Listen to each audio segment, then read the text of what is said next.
Hey everyone, welcome to this course on TypeScript. If you've ever written JavaScript and thought, I wish my code was more predictable, easier to maintain, and caught errors before running, then this course is for you. In this video, I'll quickly explain what TypeScript is, where it came from, and why learning it is one of the best decisions you can make as a developer today. So what exactly is TypeScript? TypeScript is a programming language built on top of JavaScript. It adds static typing and powerful development features, while still running everywhere JavaScript runs: browsers, servers, and mobile apps. In simple terms, TypeScript helps you write safer and more reliable JavaScript. It lets you define things like variable types, function parameters, and object shapes, so mistakes are caught while you're coding, not later when your app crashes. And the best part: TypeScript code is compiled into plain JavaScript, so you don't lose any compatibility. TypeScript was created by Microsoft and first released in 2012.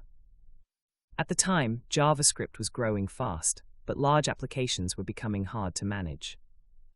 TypeScript was designed to solve that problem, making JavaScript scalable for large teams and long-term projects. Today, TypeScript is used by major companies like Microsoft, Google, AIB, and Meta, and it's become an industry standard for modern web development.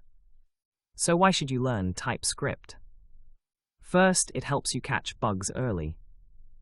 Many common errors are found instantly by your editor, before you even run your code.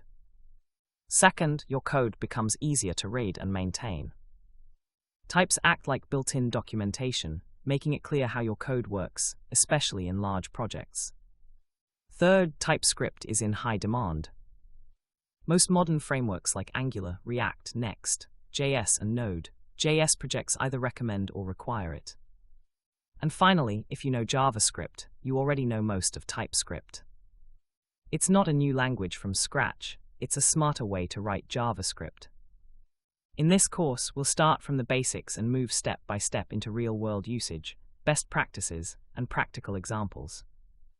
By the end, you'll be confident using TypeScript in real projects. So let's get started, and I'll see you in the next lesson.